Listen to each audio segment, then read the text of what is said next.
SM Store, amanah dalam muamalah. Innal hamdalillahi nahmaduhu wa nasta'inuhu wa nastaghfiruhu wa na'udzu billahi min shururi anfusina wa min sayyiati a'malina. Man yahdihillahu fala mudhillalah wa man yudlil fala hadiyalah. Wa asyhadu an la ilaha illallah wahdahu la syarikalah wa asyhadu anna Muhammadan abduhu wa rasuluhu sallallahu alaihi wa ala alihi wa ashabihi wa man tabi'ahum bi ihsanin ila yaumiddin, amma ba'du. Kaum muslimin wal muslimat rahimani wa rahimakumullah wa a'azakumullah.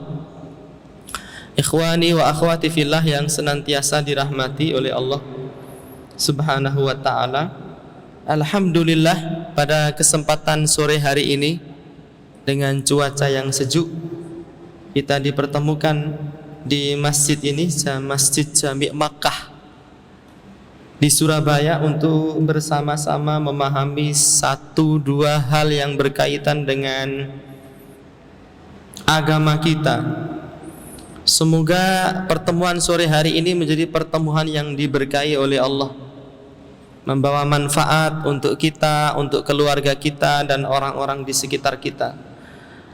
Ikhwani wa akhwati fillah rahimani wa rahimakumullah wa a'azakumullah, seputar keteladanan Nabi sallallahu alaihi wasallam di dalam menyikapi kearifan lokal. Kalau saya tidak salah ingat itu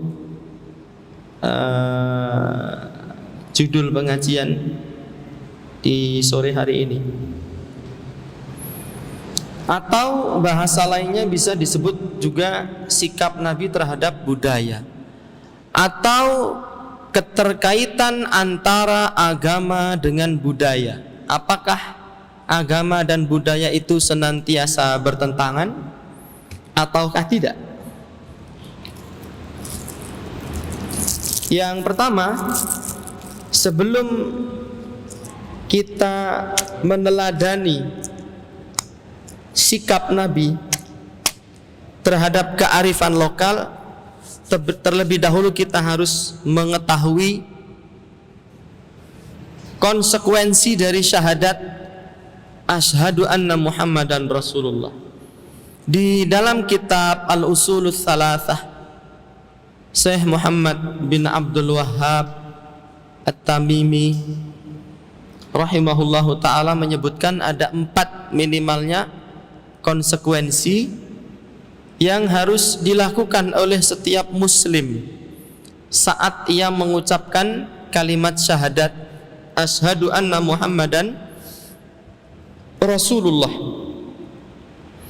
Ini menjadi sangat penting agar keislaman kita tidak hanya sekedar berhenti di lisan, agar sumpah kita tidak hanya berhenti di lisan semata.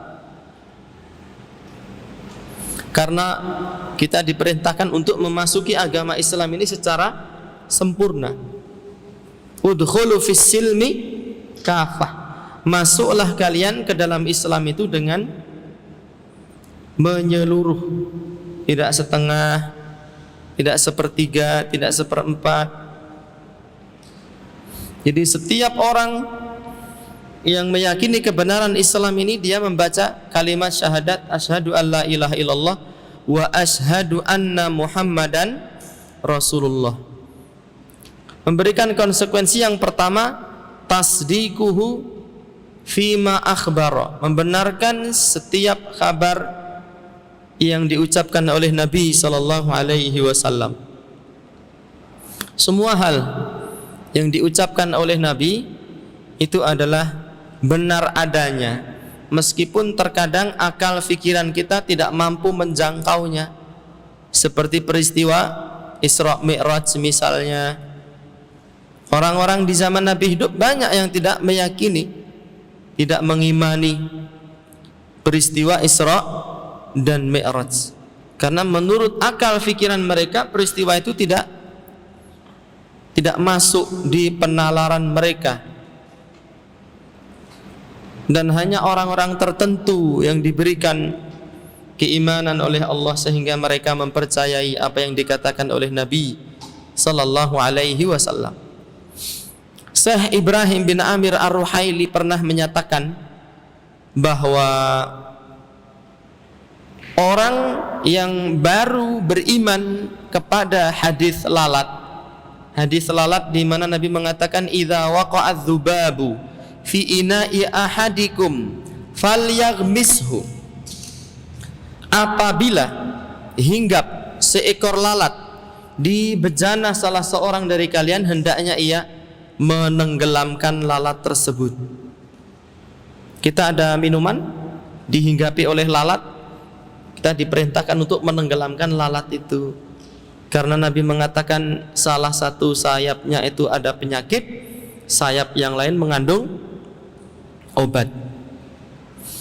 Orang-orang yang baru beriman terhadap hadis ini setelah ada penelitian yang dilakukan oleh tenaga medis, oleh para medis, oleh para dokter, setelah ada penelitian baru dia beriman, maka orang ini tidak dianggap beriman kepada Nabi, tapi dia beriman kepada para dokter. Jadi menunggu dulu ada teknologi yang membenarkan ucapan Nabi. Kalau teknologi mendukung ucapan Nabi baru percaya. Orang ini tidak beriman kepada Nabi, tapi dia beriman kepada teknologi. Ada mukjizat Nabi membelah bulan, orang tidak percaya. Setelah orang-orang NASA melakukan penelitian, ternyata di bulatan bulan itu ada parit yang sangat besar dan dia melingkari bulan, menunjukkan ini tidak pernah terjadi, melainkan jika bulan itu pernah terbelah kemudian menjadi satu lagi, baru dia percaya.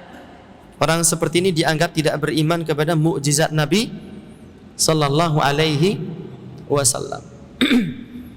Adapun orang-orang yang beriman, dia tidak menunggu teknologi, penelitian, pembuktian. Selama itu ucapan Nabi, maka dia mempercayainya. Tasdikuhu fima akhbara, mempercayai semua kabar yang diucapkan oleh Nabi. Karena ucapan Nabi itu tidak mengikuti hawa nafsu, melainkan ia wahyu dari Allah. Wa ma yantiqu 'anil hawa in huwa illa wahyu yuha. Dan Muhammad tidak mengucapkan sesuatu karena mengikuti hawa nafsunya, tetapi berdasarkan wahyu dari Allah Subhanahu wa ta'ala. Demikian pula masalah-masalah lain, apakah masalah kegaiban ataukah masalah kearifan lokal, karena kearifan lokal itu juga banyak. Kearifan lokal di satu wilayah menyebutkan jin itu memiliki banyak bentuk, misalnya memiliki macam-macam wujudnya. Sedangkan Nabi mengatakan al-jinnu salah satu asnaf, jin itu ada 3 jenisnya. Yang pertama al-hayyat wal aqrab. Yang pertama sinfun lahum ajnihatun yatiruna fil hawa, jin yang memiliki sayap yang bisa terbang ke udara.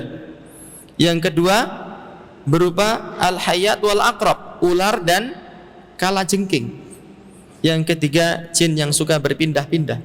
Sedangkan kearifan lokal di desa kita misalnya meyakini ada macam-macam bentuk jin. Mana yang kita yakini? Kepercayaan lokal atau ucapan Nabi yang berdasarkan wahyu dari Allah Subhanahu wa ta'ala? Ketika kita sudah merasa siap, mantap, yakin membaca kalimat syahadat, kita harus meyakini dan membenarkan setiap ucapan Rasulullah sallallahu alaihi wasallam. Yang kedua, ta'atuhu fi ma amar. Yang pertama, tasdikuhu fi ma akhbar, wa ta'atuhu fi ma amar, wajtinabu ma naha anhu wa zajar, wa alla yu'badallahu illa bima syara'a. Membenarkan setiap ucapan Nabi. Kemudian yang kedua, mentaati seluruh perintah Nabi.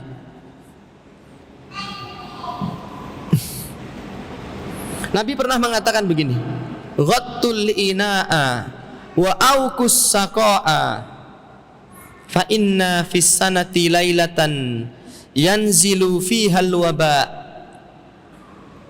la yamurru ala ina'in laisa alaihi ghita wala saqa laisa alaihi wika illa nazala fihi min dzalikal waba. Tutuplah oleh kalian bejana tempat makan, tutuplah oleh kalian bejana tempat minum, karena dalam 1 tahun ada 1 malam di mana al-waba turun di malam tersebut. Dia tidak melewati tempat makan yang tidak ditutup, tidak melewati tempat minum yang tidak ditutup, kecuali al-waba itu akan masuk ke dalam bejana tersebut.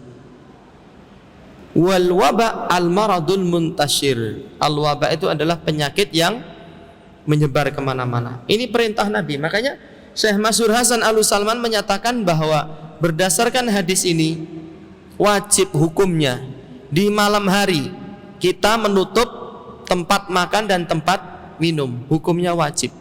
Karena Nabi memerintahkan. Kalau kita sudah bersyahadat, maka seluruh perintah Nabi harus kita laksanakan. Dan di balik perintah itu ada hikmah, ada manfaat besar yang akan kita dapatkan.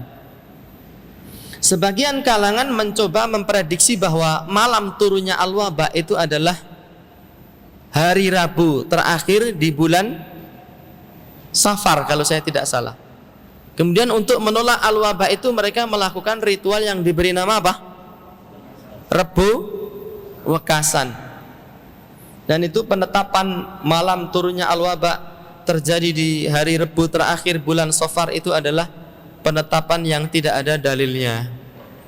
Hanya Allah yang tahu malam itu kapan, tanggal berapa setiap tahunnya, hanya Allah yang tahu. Maka kewajiban kita setiap malam tempat makan, tempat minum harus ditutup. Dan penyebab sakit itu ada 2, sakit medis dan sakit non medis. Yang non medis ini dokter nggak akan tahu kenapa si fulan sakit. Tekanan darahnya normal, gula darah, asam urat, kolesterol, semuanya normal. Tapi kenapa sakit ya? Kenapa Pak Dokter? Saya nggak tahu. Mungkin ada penyebab gaib yang tidak bisa dideteksi oleh para dokter. Apa penyebab gaib itu? 1, al-waba tadi. 2, sihir. Yang ketiga, al-ain, pandangan mata jahat. Wah, diperesaki dokter 100, 1000 juga ditaruh di laboratorium nggak ketahuan.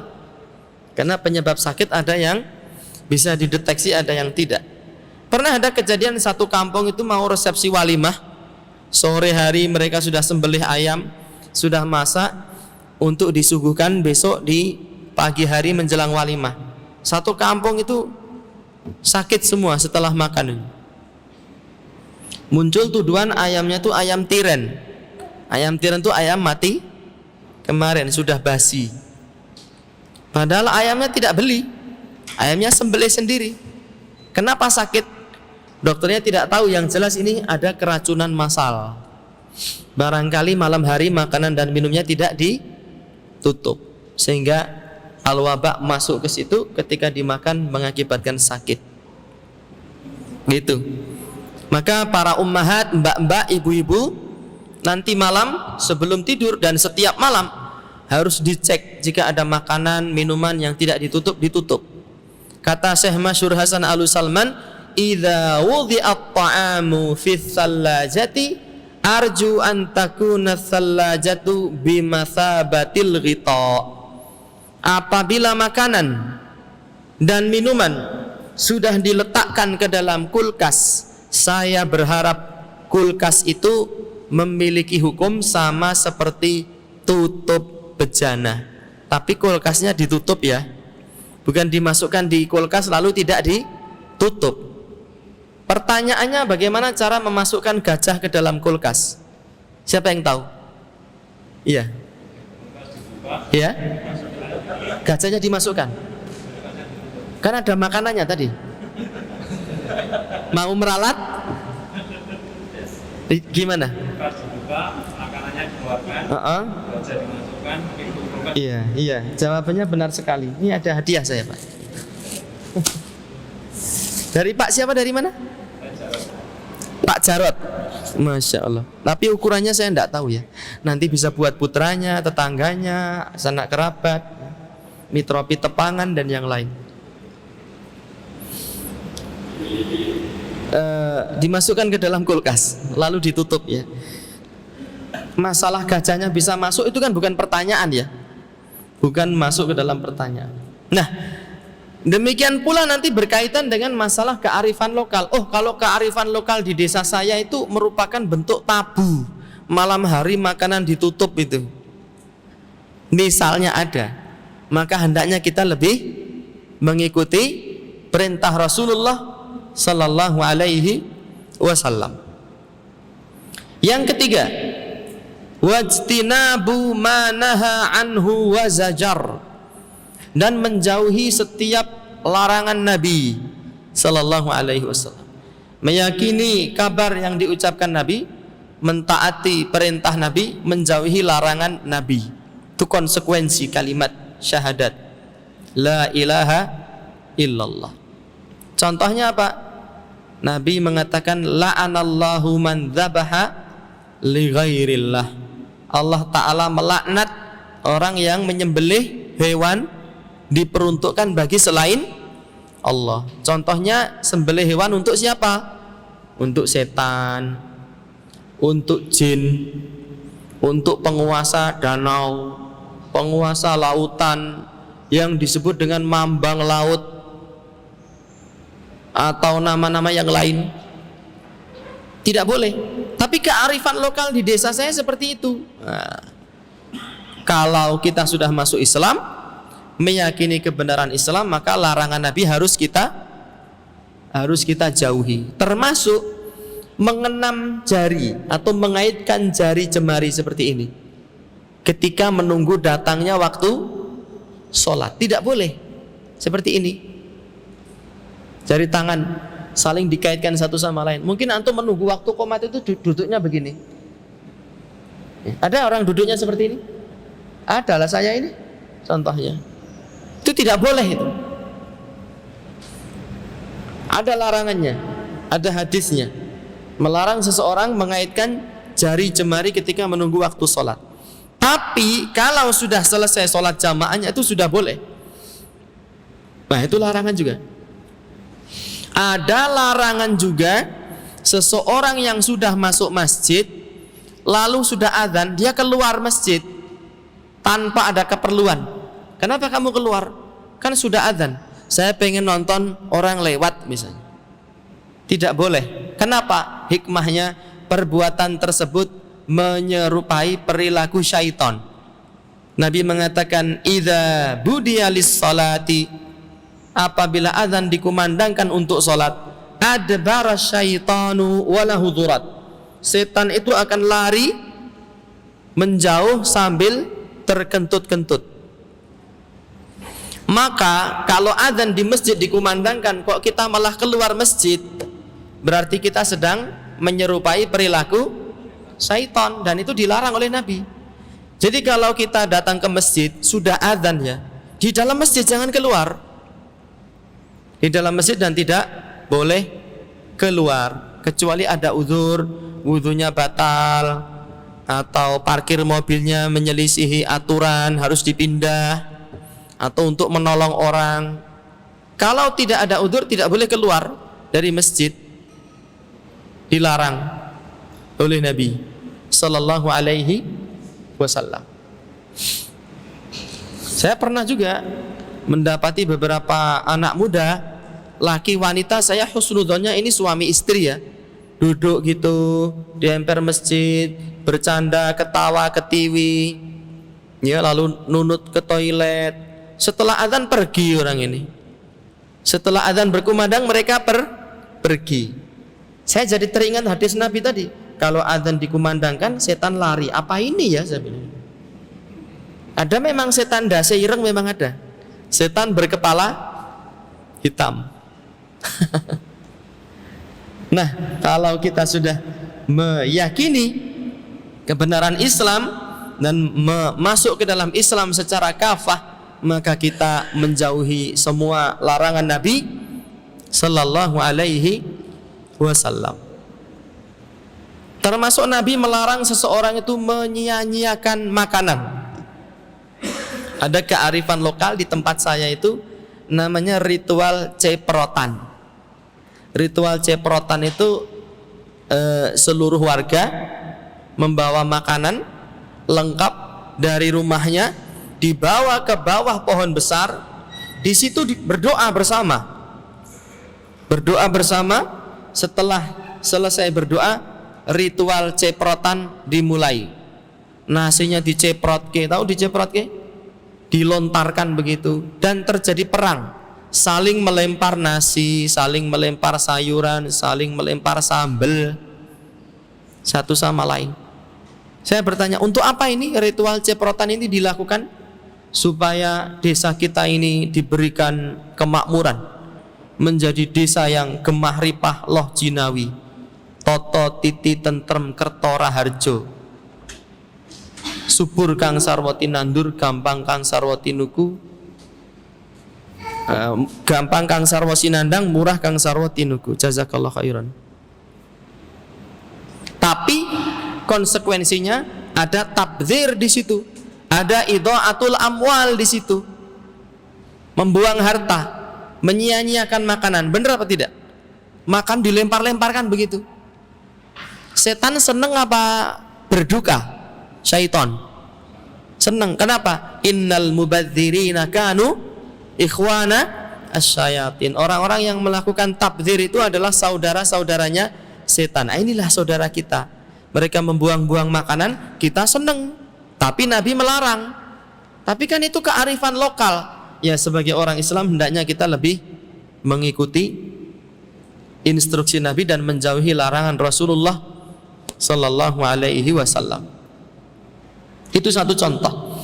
Yang terakhir adalah wa alla yu'badallahu illa bima syara'a. Tidak beribadah kepada Allah melainkan dengan menggunakan syariat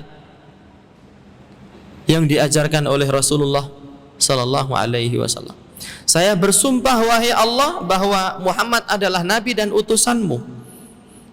Maknanya saya tidak akan beribadah kepada engkau wahai Allah melainkan dengan tata cara ibadah yang diajarkan oleh Nabi Muhammad sallallahu alaihi wasallam. Itu konsekuensi syahadat asyhadu anna Muhammadan Rasulullah sebagai sebuah patokan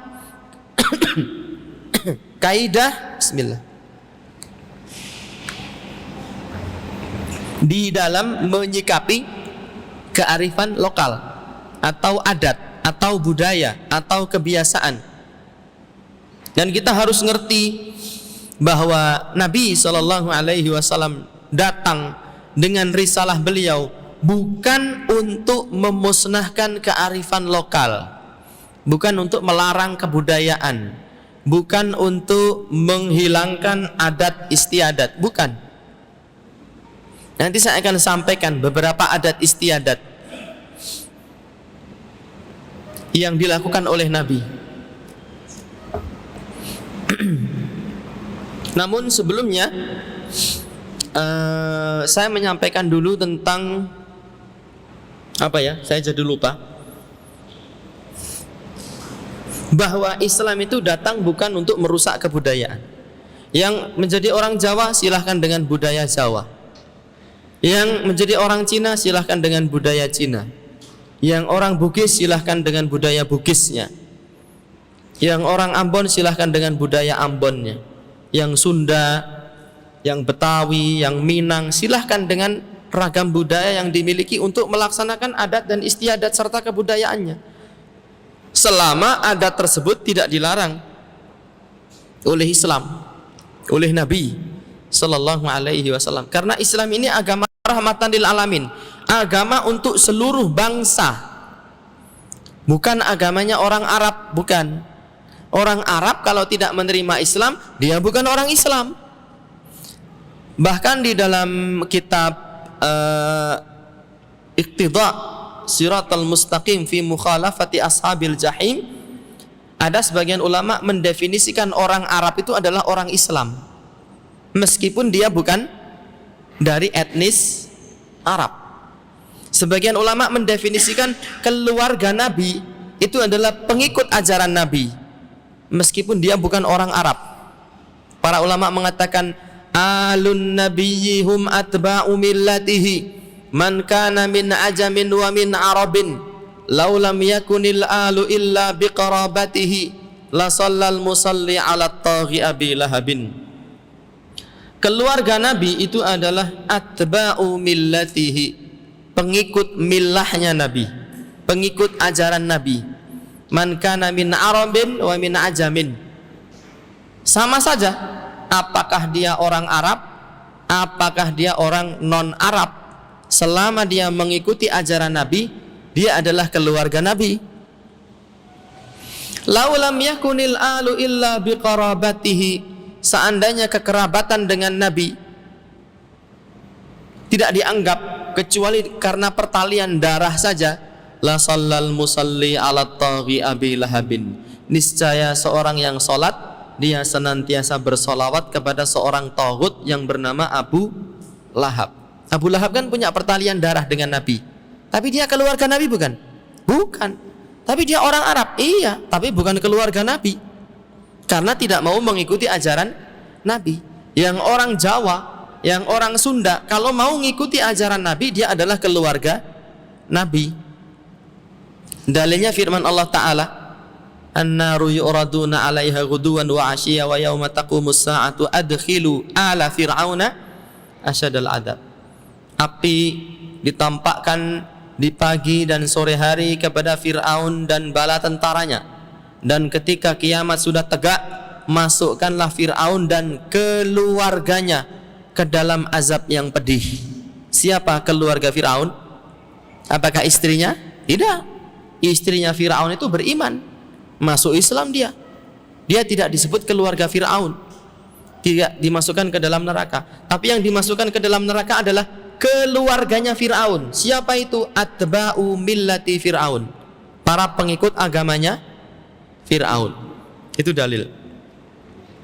Ya, sehingga Islam ini agama untuk semua bangsa, bukan agama Arab, bukan agama Eropa, tapi agama untuk seluruh manusia. Dan seluruh manusia itu memiliki adat dan budaya bermacam-macam. Termasuk orang Arab sendiri punya kebudayaan, punya adat istiadat. Budaya Arab yang tidak mencocoki Islam pun ditinggalkan oleh Nabi, dilarang oleh Nabi. Apa contohnya? Kita kalau membaca sejarah itu, budayanya orang Arab dalam hal menikah itu mengerikan sekali. Orang-orang Arab zaman jahiliyah dulu, kalau ingin menikah dia menancapkan bendera tertentu depan rumahnya.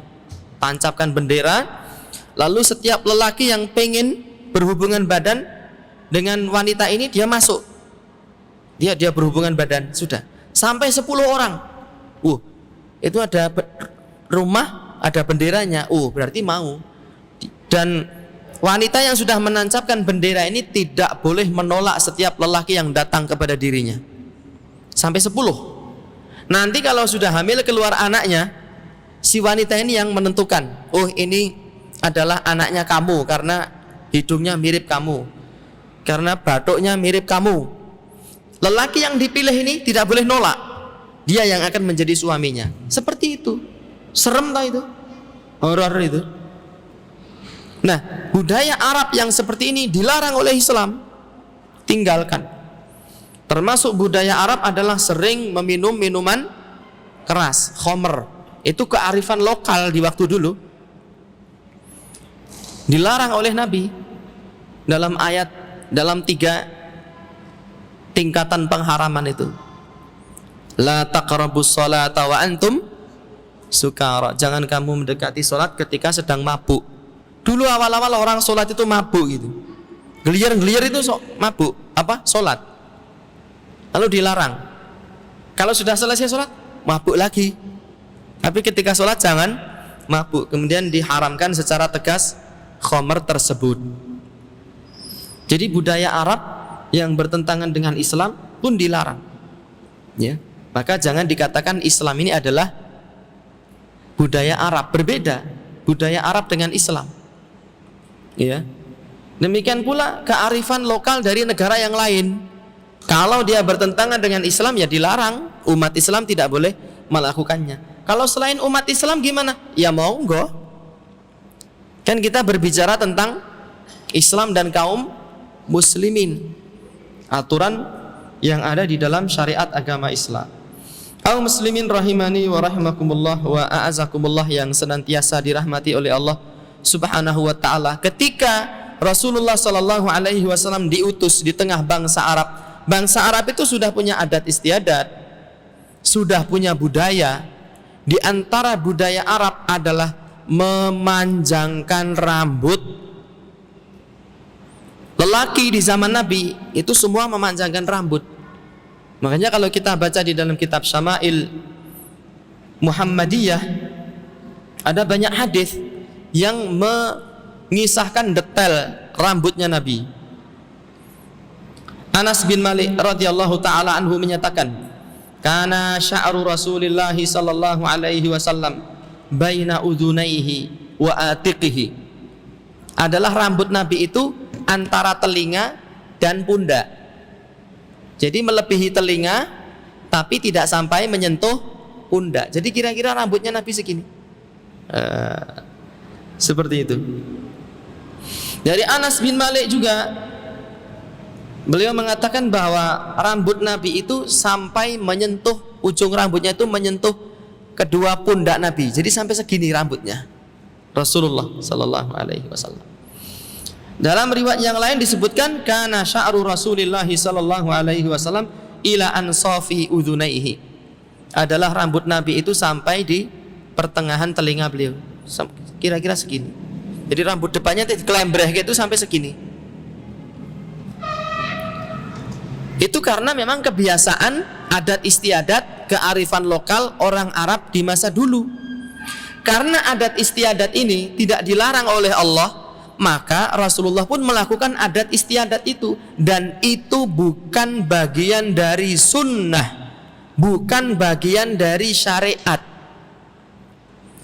Saya belum menemui ada ulama mengatakan bahwa menggondrong rambut itu sunnah yang pelakunya mendapat pahala. Enggak. Tapi kan Nabi rambutnya gondrong. Iya, Nabi memanjangkan rambut karena itu budaya Arab di zaman dulu. Dan budaya itu tidak dilarang oleh agama Islam. Menunjukkan bahwa Islam itu datang tidak untuk melarang kebudayaan, tidak untuk memusnahkan kearifan lokal. Buktinya Nabi melaksanakan kearifan lokal yang tidak dilarang oleh syariat, yaitu memanjangkan rambut. Maka dari itu Al-Imam Muhammad bin Shalih Al-Utsaimin rahimahullahu taala mengatakan italatu sya'rir ra'si, memanjangkan rambut kepala, la ba'sa bihi, tidak masalah. Faqad kana Nabiyyu sallallahu alaihi wasallam lahu sya'run yaqrubu ahyanan ila mankibaihi. Adalah Nabi memiliki rambut yang panjangnya terkadang sampai mencapai 2 pundak. Fahuwa alal asli la ba'sa bihi, hukum asalnya tidak mengapa. Walakin akan tetapi ma'adzalika, bersamaan dengan itu, huwa khadi'un lil adati wal urfi. Memanjangkan rambut itu hendaknya tunduk, menyesuaikan dengan adat dan kearifan lokal. Hukum memanjangkan rambut itu hendaknya disesuaikan dengan adat dan kearifan lokal. Jika kita hidup di tengah masyarakat itu memendekkan rambutnya, ya udah kita memendekkan rambut. Jangan dikatakan rambut panjang itu merupakan sunnah. Enggak, dia adalah adat orang Arab. Karena Nabi hidup di masa itu dan memanjangkan rambut tidak dilarang oleh Allah, maka Nabi pun memanjangkan rambut. Hukumnya mubah jika memang masyarakat itu memanjangkan rambut. Jika masyarakat tidak memanjangkan rambut, kita tidak memanjangkan rambut. Dan saya belum nemu ada ulama ahli sunnati wal jamaah rambutnya panjang. Al-Imamul Albani panjang rambutnya? Enggak. Syekh bin Baz, Syekh Utsaimin Syekh Abdul Razak, para ulama yang lain, belum pernah nemu saya ulama rambutnya dawa. Tapi kalau saya memanjangkan rambut boleh nggak? Mubah, boleh.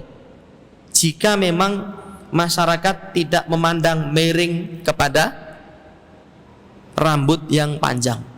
Tapi kalau kondisi suatu masyarakat saat melihat ada orang rambutnya panjang, wah iki mesti preman iki, wah iki mesti racet toh, iki mesti residivis, iki mesti bromocorah, iki mesti begundal, maka ketika itu kita tidak boleh memanjangkan rambut. Ustadz rambutnya panjang, wah kayak mesti ustadz begundal kayak, tidak boleh ketika itu. Ya, itu berlaku untuk apa dan kapan? Kaidah ini berlaku untuk kearifan lokal yang tidak dilarang oleh syariat. Adat istiadat yang tidak dilarang oleh Islam, maka dia hukumnya mengikuti adat istiadat di daerah masing-masing. Itu satu contoh. Contoh berikutnya, mengenakan cincin. Menggunakan cincin, lapsul khatam. Nabi itu menggunakan cincin, dan para ulama kita mengatakan menggunakan cincin itu tidak menjadi sunnah muttaba'ah. Pelakunya pun tidak mendapatkan pahala, dia bukan sunnah ta'abudiyah. Nabi mengenakan cincin karena adat di waktu itu para lelaki menggunakan cincin, dan tidak ada larangan syariat yang melarang kaum muslimin menggunakan cincin. Disebutkan dalam satu fatwa, falhasil, kesimpulannya adalah anna sawaba, yang benar, annahu yajuzu labsul khawatim lirrijali minal fiddah. Boleh para lelaki menggunakan cincin yang terbuat dari perak. Tapi kalau dari emas ada larangan. Laki-laki tidak diperkenankan menggunakan emas. Apakah berupa cincin, apakah yang lainnya. Lelaki dilarang, diharamkan mengenakan perhiasan dari emas. Kalau wanita boleh. Lakin ala sabilil ibahah, la ala sabilis sunniyah. Tetapi penggunaan cincin ini hukumnya mubah, bukan sunnah, kata para ulama. Ya, sehingga dia merupakan bagian dari kearifan lokal, bagian dari adat istiadat. Dan Rasulullah pun mengenakan cincin itu karena memang tidak dilarang. Kenapa kok tidak ada larangannya kita boleh? Karena saya sampaikan bahwa hukum asli dari adat istiadat, hukum asal dari kearifan lokal itu hukumnya mubah, boleh, sampai ada dalil yang melarangnya. Kata Allah Subhanahu wa taala, "Huwallazi khalaqalakum ma fil ardi jami'a." Dialah Allah yang menciptakan semua yang ada di permukaan dunia ini untuk kalian. Sehingga para ulama membuat kaidah al-aslu fil asya'il ibahah. Hukum asal dari segala sesuatu itu boleh sampai ada dalil yang melarangnya. Budaya itu masuk ke situ. Dia bagian dari adat istiadat. Jika tidak ada dalil melarangnya, maka dia boleh untuk dilakukan apapun. Apakah berupa keyakinan, kearifan lokal itu? Apakah keyakinan lokal atau kearifan lokal itu berupa pakaian? Pakaian itu nama kerennya apa? Fashion ya. Ataukah dia berupa gaya rambut, gaya berpakaian? Selama tidak ada dalil yang melarang, maka boleh. Kita mau pakai belangkon, boleh. Bahkan kalau kita menelisik sejarah, belangkon itu asalnya adalah surban kaum muslimin di Pulau Jawa di waktu itu. Namanya udeng atau iket. Ya, dia diikatkan di sebelah kanan, diikatkan di sebelah kiri, lalu diikat di bagian belakang. Itu adalah surban sebetulnya. Karena para ulama datang dari Arab menggunakan surban yang putih, yang hitam. Nah, dibuatlah surban khusus untuk orang-orang Jawa yang terbuat dari kain batik. Namanya belangkon. Ada segitiga di sini, namanya upat. menunjukkan setiap muslim itu harus senantiasa memiliki kepedulian terhadap tauhid. Lipatan belangkon yang di kanan kiri itu namanya pelipitan, itu jumlahnya 17, pakemnya 17. Menunjukkan seorang yang pakai belangkon itu hendaknya dia menjaga sholat 5 waktu sehari semalam 17 rakaat. Itu awal kali belangkon begitu. Tapi banyak orang pakai belangkon tidak sholat, ada nggak? Nah itu sudah menyalahi pakem itu. Dari tujuan awal dibuatnya belangkon. Pakaian adat Jawa boleh selama memang tidak dilarang oleh agama Islam. Apa pakaian yang dilarang itu?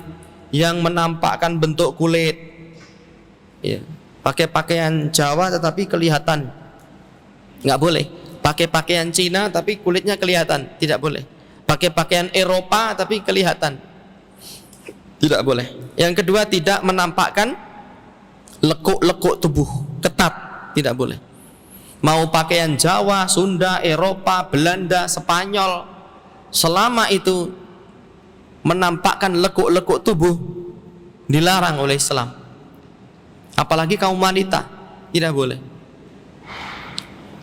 Kata Nabi, sintani min ahlin nari lam arahuma, rijalun bi aidihim siyatun ka'adnabil baqar, wa nisaun kasiyatun ariyatun ma'ilatun mumilatun ru'usuhunna ka'asnimatil bukhtil ma'ilat, la yadkhulnal jannata wa la yajidna rihaha wa inna rihaha la yujadu min masirati arba'ina kharifa. Dua penghuni neraka yang aku belum pernah melihatnya. Para lelaki yang memegang cambuk seperti ekor sapi, dia memukuli manusia dengan cambuk itu. Kemudian para wanita yang berpakaian tetapi telanjang. Bagaimana berpakaian tapi telanjang? Berpakaian tetapi tembus pandang, berpakaian tetapi menampakkan lekuk-lekuk tubuh. Dia tidak akan masuk surga dan tidak akan mendapatkan wangi surga. Ya, padahal wangi surga bisa tercium dari jarak 40 tahun perjalanan. Yang dilarang itu. Selain itu, ya, selama tidak melanggar larangan syariat, boleh silahkan mau pakaian model Jawa, pakaian model Eropa, pakaian model Belanda, selama menutupi aurat, tidak tembus pandang, tidak menampakkan bentuk lekuk-lekuk tubuh, boleh. Silahkan, karena Islam bukan datang untuk merusak adat dan kearifan lokal. Nah, yang berikutnya, adat istiadat Arab yang dilakukan oleh Nabi, dan dia bukan merupakan ibadah sama sekali, adalah menggunakan imamah, surban yang diupel-upel di kepala itu, kemudian disisakan kira-kira 1 jengkal ekornya seperti ini. Itu namanya imamah. Itu adalah adat dan budaya orang Arab di masa Nabi hidup. Para ulama tidak mengatakan menggunakan imamah adalah sunnah, enggak. Tapi menggunakan imamah itu adalah bagian dari adat orang-orang Arab, dan Nabi menggunakan itu. Adat orang-orang Jawa misalnya pakai belangkon, boleh, tidak dilarang kok. Nanti yang Aceh itu ada kopiah apa itu yang melentuk gini, seperti dipakai oleh Teuku Umar. Siapa pernah melihat gambarnya Teuku Umar atau Daud Beureh? Kopiah khas dari Cina. Ini yang saya pakai ini, dia kopiah topi punyanya orang-orang Sunda. Karena tidak dilarang, saya pakai. Namanya, kalau saya tidak salah, ini kopiah bun-bun. Nanti yang dari Sunda bisa bertanya ke orang-orang tua di sana. Kalau kopiahnya orang-orang Jawa namanya belangkon. Kalau yang putih ini peci nasional, songkok nasional, apa, hitam ya, songkok nasional. Boleh nggak? Boleh. Tutup kepala boleh, pakai apa saja, selama tidak dilarang. Tapi kalau tutup kepala ini menjadi ciri khas orang-orang kafir, maka tidak boleh. Seperti yang biasa dipakai di akhir-akhir tahun, nggak boleh umat Islam pakai itu. Kan itu tutup kepala, iya, tapi menyerupai ciri khas orang-orang kafir, kita dilarang dari menggunakannya. Adapun topi-topi dari berbagai negara boleh. Nabi pun menggunakan tutup kepala yang menjadi adat istiadat di masa beliau hidup, yaitu apa? Imamah. Dikatakan oleh Al-Imam Ibnu Utsaimin, labsul imamati laisa minas sunani lal muakkadah wala ghairal muakkadah. Menggunakan imamah sorban dengan menyisakan ekor di belakang itu tidak menjadi sunnah, tidak ditekankan, bukan sunnah muakkadah, bukan pula sunnah yang biasa. Li'anna Nabiya sallallahu alaihi wasallam kana yalbasuha ittiba'an lil adati. Karena Nabi menggunakan imamah, penyebabnya beliau mengikuti adat dan kearifan lokal di masyarakat beliau hidup. Allati kana an-nasu 'alaiha fi dzalika zaman.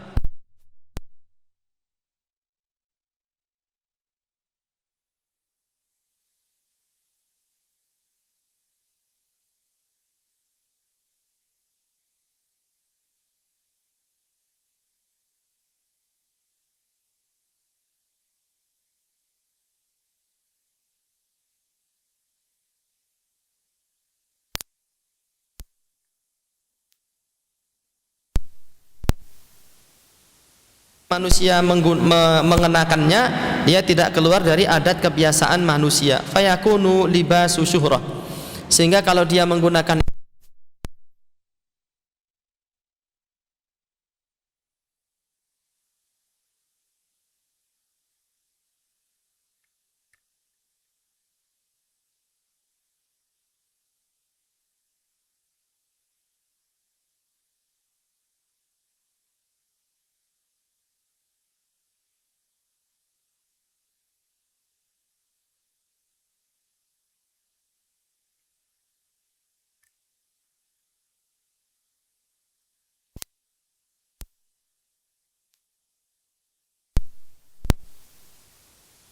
karena masyarakat beliau dulunya menggunakan itu, dan itu bagian dari adat budaya orang-orang Arab, menjadi bukti bahwa Islam datang bukan untuk menghilangkan adat dan kebudayaan. Silahkan menggunakan tutup, mau yang putih, mau yang hijau, abu-abu, mau yang hitam, mau yang batik, ya boleh. Yang tradisional belangkon misalnya, ada ikat mungkin dari Madura tutup kepala, ada yang dari Surabaya mungkin ada tutup kepala masyarakat asli Surabaya, silahkan dikenakan. Itu bagian dari kearifan lokal yang tidak dilarang oleh Rasulullah sallallahu alaihi wasallam. Nah, di antara dalil pula menyatakan hukum asli dari adat istiadat itu adalah boleh,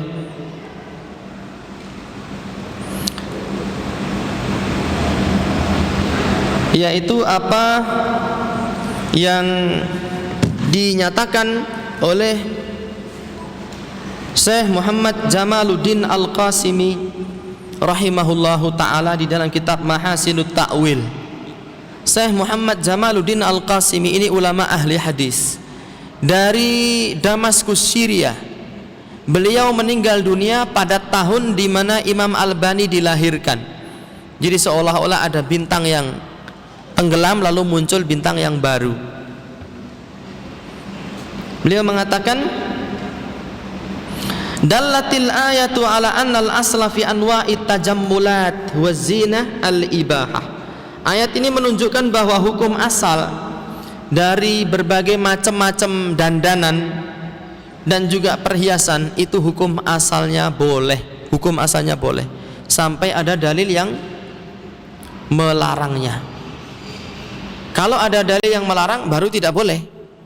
Contohnya dandanan rambut yang disebut dengan koza, mencukur habis sebagian dan membiarkan sebagian yang lain. Kepalanya dicukur, di bagian belakang kepala itu saya pernah melihat dibentuk seperti tekek sedang memanjat kepala.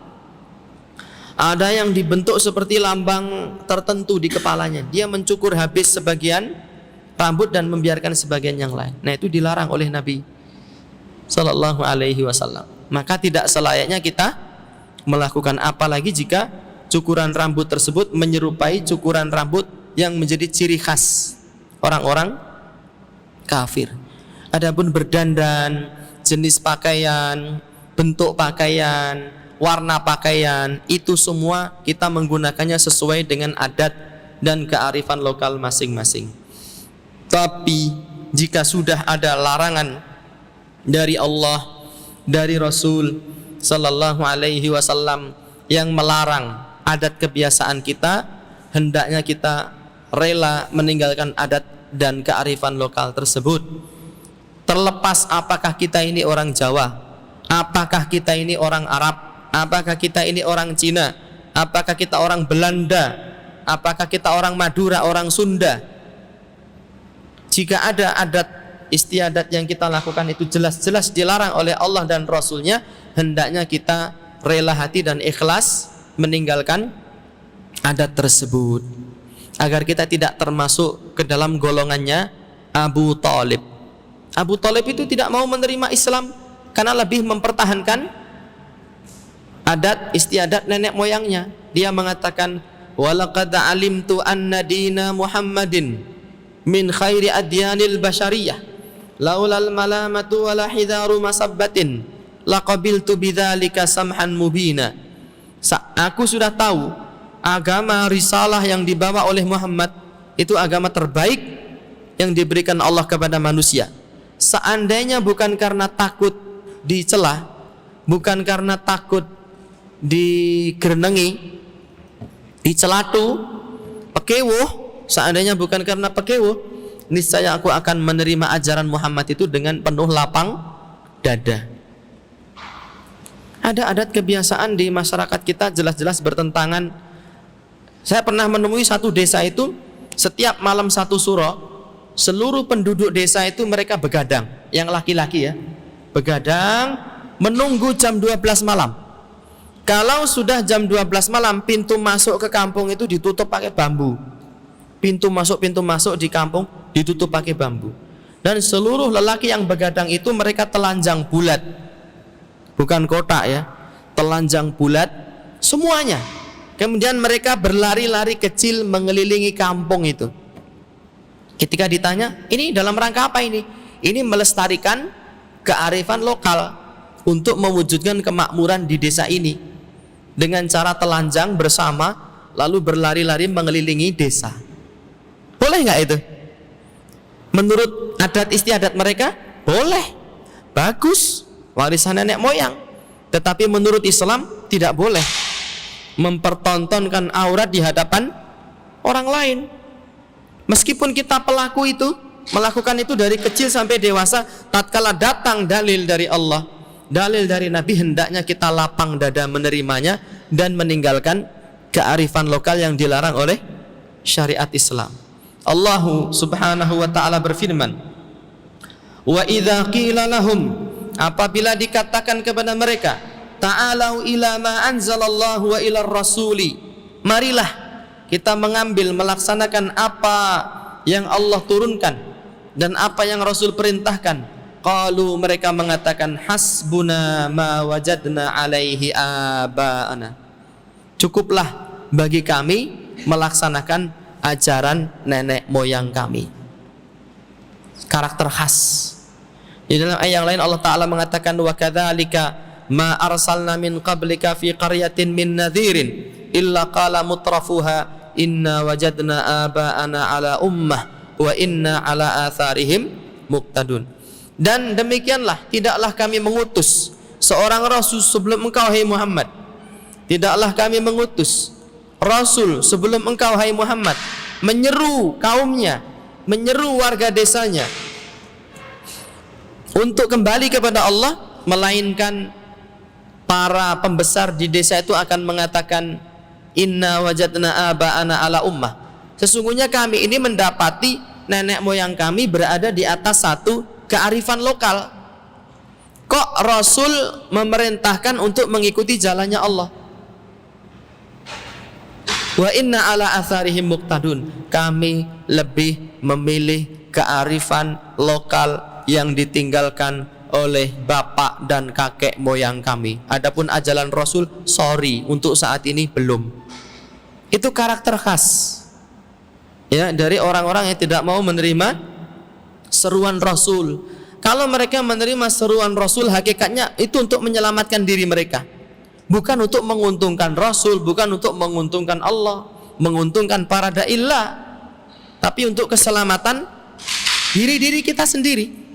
Ya, maka mulai hari ini marilah kita memperbanyak berdoa kepada Allah. Apabila kita memiliki adat istiadat, kebiasaan yang itu jelas-jelas dilarang oleh Allah dan Rasulnya, hendaknya kita ikhlas, rela hati untuk meninggalkannya. Kalau masih berat, banyak-banyak berdoa. Allahumma arinal haqqa haqqa warzuqna tiba'ah wa arinal batila batila warzuqna jitinabah. Ya Allah, tunjukkan kepadaku yang hak itu hak dan anugerahkan kekuatan untuk mengikutinya. Tunjukkan kepadaku yang batil itu batil dan anugerahkan kekuatan kepadaku untuk menjauhinya. Itu termasuk kearifan lokal, itu ragam huruf, syair, peribahasa, masing-masing wilayah punya itu. Boleh kita menggunakannya. Berpantun boleh, selama pantunnya tidak mengandung hal-hal yang dilarang. Pantun-pantun porno tidak boleh. Tapi kalau pantun yang biasa tidak mengandung larangan, jika ada sumur di ladang, boleh kita menumpang mandi. Boleh nggak kita mandi di ladang? Boleh nggak? Boleh tidak? Kalau sepi boleh, kalau ada orang nggak mau saya juga mandi di ladang. Jika ada sumur di ladang, boleh kita menumpang mandi. Jika ada umur kita panjang, boleh kita berjumpa lagi. Itu kearifan lokal itu. Orang Jawa mengatakan mangan kupat janure tua menawi lepat nyuwun pangapura. Dan ini merupakan indikasi kinayah segera berakhirnya pengajian di sore hari ini. Semoga yang sedikit ini bermanfaat untuk saya dan untuk para jamaah. Jika ada salah kata, hal-hal yang kurang berkenan, ada yang tidak berkenan, ada yang tersinggung, saya kasih hadiah kalau tersinggung. Ada hadiah ini. Kalau tidak ada, saya ingin memberikan pertanyaan. Siapa paman Nabi yang disebut di dalam syair? Kalau belum selesai tanya. Yang disebut di dalam syair, seandainya keluarga Nabi itu tidak dilihat, melainkan karena pertalian darah saja, niscaya orang yang sholat akan senantiasa bersolawat kepada tauhid. Siapakah beliau? Jadi siapa paman Nabi yang disebut dalam syair tadi? Abu Lahab. Pak siapa dari mana, Pak? Pak Edi dari Sidosermo ya. Ini kalau saya tidak salah isinya sirwal, celana ya. Pertanyaan kedua, sebutkan konsekuensi syahadat asyhadu anna Muhammadan Rasul. Dua ya, dua konsekuensi. Oh keliru. Berikutnya, antum membenarkan apa yang di oleh Nabi. Yang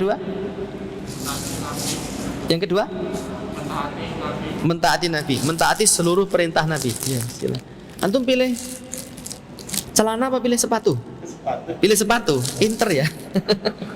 Pinter ya pilih sepatu. Pak siapa? Heri. Pak Heri dari? Asli Solo. Oh asli Solo, masya Allah. Surakarta hati ningrat. Syarat konsekuensi yang terakhir ya antum.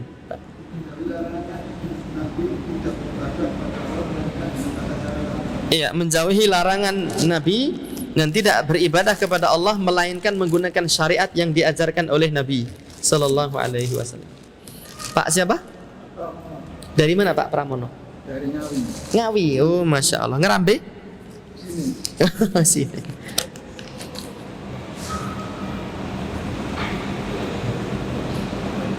Ini ada bukan pertanyaan lo ini protes ini.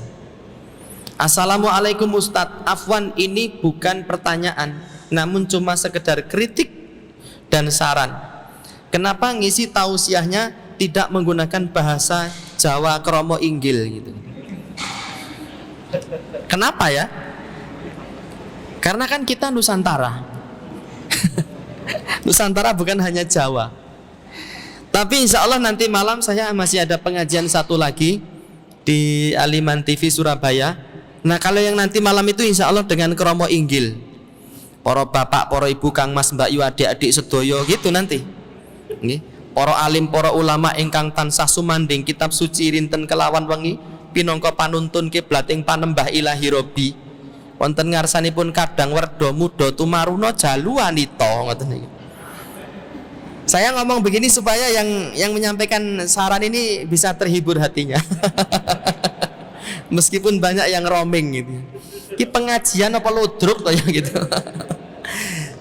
Saya ingin memberitahu bahwa di antara buku yang saya jadikan acuan belajar bahasa Jawa itu adalah satu majalah yang diterbitkan di kota Surabaya, diterbitkan oleh seorang tokoh nasional, oleh seorang pahlawan namanya Dr. Sutomo. Saya tidak sedang iklan ya. Buku ini, majalah ini masih terbit sampai sekarang, namanya Panyebar Semangat. Itu salah satu referensi Jawa yang saya baca. Di samping juga ada kitab Bau Sastro, Boso Jowo, dan beberapa kitab yang lainnya. Gitu ya, cukup ya, udah seneng? Kritik dan sarannya diterima dan akan segera kita eksekusi nanti malam insyaallah ta'ala jam 8 malam di Aliman TV Surabaya. Ada pertanyaan? Tidak ada, alhamdulillah kita cukupkan. Jika ada sumur di ladang boleh kita menumpang mandi. Jika ada umur kita panjang boleh kita berjumpa lagi. Mohon maaf jika ada salah kata, hal-hal yang kurang berkenan. Wa sallallahu ala nabiyyina Muhammadin wa alihi wa sahbihi wa sallam wa akhiru da'wana anilhamdulillahi rabbil alamin. Wassalamu alaikum warahmatullahi wabarakatuh.